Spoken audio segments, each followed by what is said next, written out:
Hello everyone, welcome to our YouTube channel CCA academy. आज हम discuss करेंगे atomic structure का पार्ट 2। पार्ट 1 में हमने देखा था स्ट्रक्चर ऑफ एटम के बारे में, ठीक है। एटम क्या होता है, किससे मिलकर बनता है, ठीक है। और दूसरी बात की थी डिस्कवरी ऑफ इलेक्ट्रॉन के बारे में, ठीक है। तो उसी तरह से आज हम डिस्कस करेंगे discovery of proton and discovery of neutron के बारे में। क्लियर। तो सबसे पहले देखते हैं डिस्कवरी ऑफ प्रोटॉन किसने की। तो प्रोटॉन की डिस्कवरी की ई गोल्डस्टीन ने, ठीक है। कैसे हुई, कौन से मेथड से हुई, ठीक है। तो इन्होंने एक एक्सपेरिमेंट किया, कैनल रे एक्सपेरिमेंट, ठीक है। कैनल रे एक्सपेरिमेंट किया जिसमें इन्होंने क्या किया कि एक डिस्चार्ज ट्यूब ली, जिसमें क्या हुआ, डिस्चार्ज ट्यूब के दोनों एंड्स पे दो कैनल्स लगा दिए, एक इस साइड लगा दिया, एक इस साइड लगा दिया, ठीक है। एक क्या था, एक नेगेटिव चार्ज का था मीन्स कैथोड, एंड एक था पॉजिटिव चार्ज का जिसको बोलते हैं एनोड, ठीक है। दूसरी बात इन्होंने की कि इसमें क्या किया कि हाइड्रोजन गैस फिल कर दी, ठीक है। ये लिखा है हाइड्रोजन गैस फिल कर दी।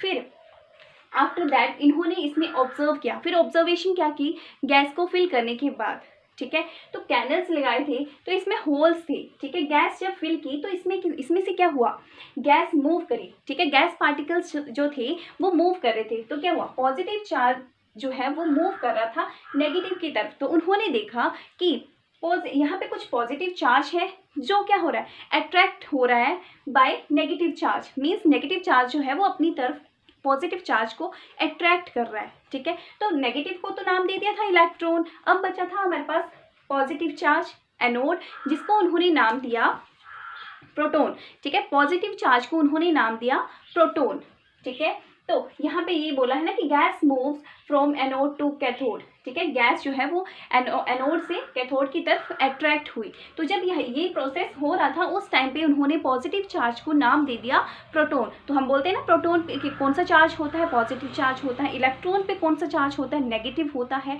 न्यूट्रॉन्स कैसे होते हैं, न्यूट्रल होते हैं, उन पर कोई चार्ज नहीं होता है, ठीक है। तो ये चीज़ याद रखनी है। तो नेक्स्ट बात करेंगे कि सेम एक्सपेरिमेंट, ठीक है, सेम एक्सपेरिमेंट अगेन रिपीट किया रदरफोर्ड ने, ठीक है। रदरफोर्ड ने रिपीट किया और उन्होंने ना क्या किया कि हाइड्रोजन गैस को रिप्लेस कर दिया हीलियम के साथ, ठीक है। कि हाइड्रोजन गैस को रिप्लेस कर दिया हीलियम के साथ मीन्स कि हाइड्रोजन निकाल दी और हीलियम फिल कर दी, ठीक है। हीलियम फिल कर दी तो उन्होंने फिर यहाँ पे ऑब्जर्वेशन की, तो उनकी ऑब्जर्वेशन में भी क्या आया कि नेगेटिव चार्ज जो है वो पॉजिटिव चार्ज को अपनी तरफ अट्रैक्ट कर रहा है, ठीक है, अपनी तरफ अट्रैक्ट कर रहा है। तो उन्होंने ही इस पॉजिटिव चार्ज को नाम दिया था प्रोटॉन, ठीक है। तो यहाँ पे बोलते हैं कि जो डिस्कवरी की है प्रोटॉन की वो की है ई गोल्डस्टीन ने। एंड अगर आपसे पूछा जाए कि जो प्रोटॉन नाम है वो किसने दिया, तो वो दिया है रदरफोर्ड ने। क्लियर। नेक्स्ट बात आती है, ये लिखा है मैंने discovery of proton E Goldstein and proton name given by Rutherford. Next बात करते हैं डिस्कवरी ऑफ न्यूट्रॉन। न्यूट्रॉन की डिस्कवरी भी इसी तरह से एक्सपेरिमेंट के थ्रू ही हुई है, ठीक है।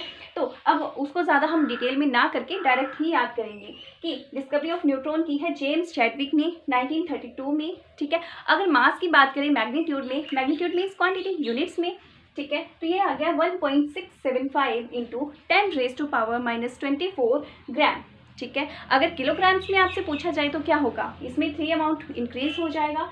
तो क्या हुआ 1.675 मल्टीप्लाई 10⁻⁻27 किलोग्राम। क्लियर बात। तो हमने डिस्कस कर लिया discovery of proton and discovery of neutron. Next बात करते हैं कॉम्पोजिशन ऑफ एटम के बारे में, ठीक है। कॉम्पोजिशन ऑफ एटम इसमें क्या होता है, इसमें बोला if we know the mass number, अगर हमें किसी एलिमेंट का mass number and atomic number पता हो तो हम क्या कर सकते हैं, we can calculate the number of proton, electron and neutron. बोला कि अगर हमारे पास एक एलिमेंट गिवन है और हमें बोला जाए कि उसमें इलेक्ट्रॉन कितने हैं वो फाइंड आउट करो, प्रोटॉन कितने हैं वो फाइंड आउट करो, एंड देन न्यूट्रॉन भी फाइंड आउट करो। तो कैसे निकाल पाएंगे, एटॉमिक नंबर और मास नंबर होगा तभी निकाल पाएंगे, ठीक है। तो यही बात यहाँ पे बोली हुई है। फिर बोलते हैं कि एटॉमिक नंबर को किससे रिप्रेजेंट करते हैं, जेड से, ठीक है। जेड से रिप्रेजेंट करते हैं एटॉमिक नंबर को। और मास नंबर को अगर रिप्रेजेंट करना हो तो किस तरह से करते हैं, कैपिटल ए से, ठीक है, कैपिटल ए। फिर बोला कि मान लो कि आपसे पूछा जाए कि एटॉमिक नंबर किसके इक्वल होता है, ठीक है। तो एटॉमिक नंबर इक्वल होता है नंबर ऑफ प्रोटॉन, मीन्स उस एलिमेंट में जितने नंबर ऑफ प्रोटॉन होंगे या जितने नंबर ऑफ इलेक्ट्रॉन होंगे वही हमारे पास एटॉमिक नंबर होता है। या ये बात बोल सकते हैं कि जितना एलिमेंट का जितना एटॉमिक नंबर होता है उसके पास उतने ही प्रोटॉन होते हैं और उतने ही इलेक्ट्रॉन होते हैं। क्लियर। नेक्स्ट बोला मास नंबर। मास नंबर हम कैसे निकाल सकते हैं, तो मास नंबर हम निकालते हैं 2 वेज से, ठीक है। या तो number of protons plus number of neutrons करके, ठीक है। दूसरी बात कि अगर अब देखो हमने पढ़ा ना कि एटॉमिक नंबर और नंबर ऑफ प्रोटॉन्स इक्वल होते हैं, तो यहाँ पे हम ये भी लिख सकते हैं कि atomic number plus number of neutron करके हम एटॉमिक नंबर मास नंबर निकाल सकते हैं। मास नंबर क्या होता है, डबल हो जाता है उसका, ठीक है। फिर बोला कि नंबर ऑफ न्यूट्रॉन्स अब हम कैसे निकालेंगे, तो ये भी हमें पता होना चाहिए। तो नंबर ऑफ न्यूट्रॉन्स निकलते हैं mass number minus atomic number, ठीक है। Mass number minus atomic number. अब देखो आगे का प्रोसेस करने से पहले मैं आपको ये बता देती हूँ कि किसी भी एलिमेंट का हम atomic number number of neutrons की बात कर रहे हैं ना हम, ठीक है। तो मास नंबर ही बता रही हूँ कि किसी भी एटम का हम मास नंबर कैसे कैलकुलेट कर सकते हैं, ठीक है। मास नंबर तो देखो अगर आपके पास एलिमेंट है इवन नंबर वाला, देखो अब पीरियोडिक टेबल है उसमें एलिमेंट्स हमारे पास कितने हैं, ठीक है। तो हमें पता है कि उसमें इवन नंबर भी आएंगे ओड नंबर भी आएंगे, ठीक है। तो जैसे देख लो कि 1 है 2 है 3 है, ठीक है। तो 1 हाइड्रोजन का है, 2 हीलियम का है, ठीक है। तो ये आ गया हाइड्रोजन हीलियम, ठीक है। अगर हमसे पूछा जाए कि हीलियम का मास नंबर क्या है, ठीक है, तो बोला कि जब हमारे पास इवन नंबर आता है, इवन नंबर में कोई एलिमेंट होगा तो उसको क्या करेंगे, मल्टीप्लाई कर देंगे 2 के साथ, ठीक है। 2 के साथ मल्टीप्लाई कर दिया तो आ गया 4, ठीक है। अगर हमारे पास एलिमेंट हो ओड नंबर, मान लो 3 एटॉमिक नंबर है किसी एलिमेंट का, लिथियम का होता है 3, ठीक है। 3 अगर हमारे पास एटॉमिक नंबर है तब हम मास नंबर कैसे निकालेंगे, तो मास नंबर निकलता है, देखो यहाँ पे क्या करेंगे 3 × 2 6 आ जाएगा प्लस 1, तो इस तरह से आएगा मास नंबर। तो क्या आया 3 × 2 = 6 प्लस 1 7 आ गया, ठीक है। तो 7 आ गया हमारे पास ओड के लिए और इवन के लिए आ गया 4। मीन्स ये मेथड याद रखना है कि अगर इवन नंबर होगा एलिमेंट का, गिवन एलिमेंट का, तो क्या करेंगे डायरेक्ट 2 से ही मल्टीप्लाई करेंगे। अगर ओड नंबर वाला आ गया तो उसमें हम 2 से मल्टीप्लाई करने के साथ साथ क्या करेंगे प्लस 1 ऐड कर देंगे, तो हमारे पास उसका मास नंबर आ जाएगा, ठीक है। क्लियर। तो इसी तरह से अब हम ये टेबल दिया हुआ है हमारे पास, बोला calculate number of electron proton and neutron and mass number of fluorine, ठीक है। अब हम केमिस्ट्री पढ़ रहे हैं तो सबसे पहले हम केमिस्ट्री में क्या डिस्कस करते हैं, पीरियोडिक टेबल, यही हमारी बेसिक है, ठीक है। तो पीरियोडिक टेबल में हमें पता होना चाहिए कि फ्लोरीन का एटॉमिक नंबर कितना होता है, तो फ्लोरीन का एटॉमिक नंबर होता है 9, ठीक है। 9 है हमारे पास एटॉमिक नंबर। अब देखो ये इवन है या ओड है, ठीक है।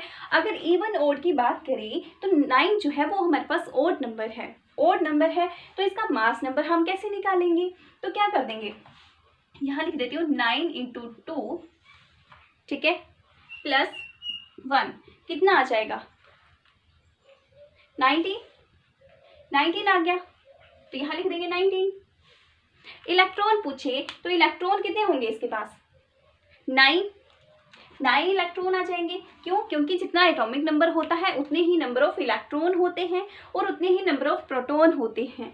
अगर यहाँ पे चार्ज होता, ठीक है, अगर यहाँ पे चार्ज होता पॉजिटिव या नेगेटिव, तब हमारे पास इलेक्ट्रॉन जो है वो चेंज हो जाते, ठीक है, तब चेंज हो जाती। बट ये न्यूट्रल है तो न्यूट्रल के लिए सेम ही रहेंगे।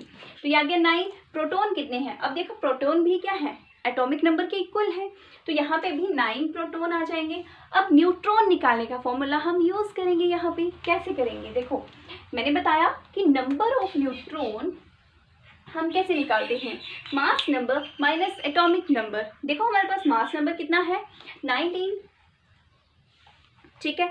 अब एटॉमिक नंबर कितना है 9। जब हम इसको माइनस कर देंगे तो हमारे पास क्या बचा 10 बचा ना, तो हमारे पास नंबर ऑफ न्यूट्रॉन कितने आ गए 10 आ गए आपके पास नंबर ऑफ न्यूट्रॉन। तो इसी तरह से आप निकालते हैं mass number, electron, proton and neutron. ठीक है, सीधी सी बात है कि अगर न्यूट्रल एटम है तो उसके पास नंबर ऑफ प्रोटॉन और नंबर ऑफ इलेक्ट्रॉन जो है वो इक्वल रहेंगे। ठीक है, और न्यूट्रॉन्स भी इक्वल हो जाएंगे। ठीक है, लेकिन बात कहाँ पे वेरी करती है, जहाँ पे ओड नंबर्स आ जाते हैं। ठीक है, जैसे यहाँ पे ओड नंबर आ गए तो इसका न्यूट्रॉन कितने हो गए, 10। ठीक है, तो प्रोटॉन और इलेक्ट्रॉन इक्वल रहते हैं। ठीक है, तो आपके लिए होमवर्क है एक Mg2 पॉजिटिव, इसके लिए आपने बताना है electron, proton and neutron and mass number. ठीक है, ये आपने बताना है और आप बताएंगे कमेंट सेक्शन में। ठीक है, कमेंट सेक्शन में जल्दी से जब भी आप वीडियो देखेंगे तो आप ज़रूर रिप्लाई करना और ये भी बताना कि आपको वीडियो कैसी लगी। ठीक है, thanks for watching the video.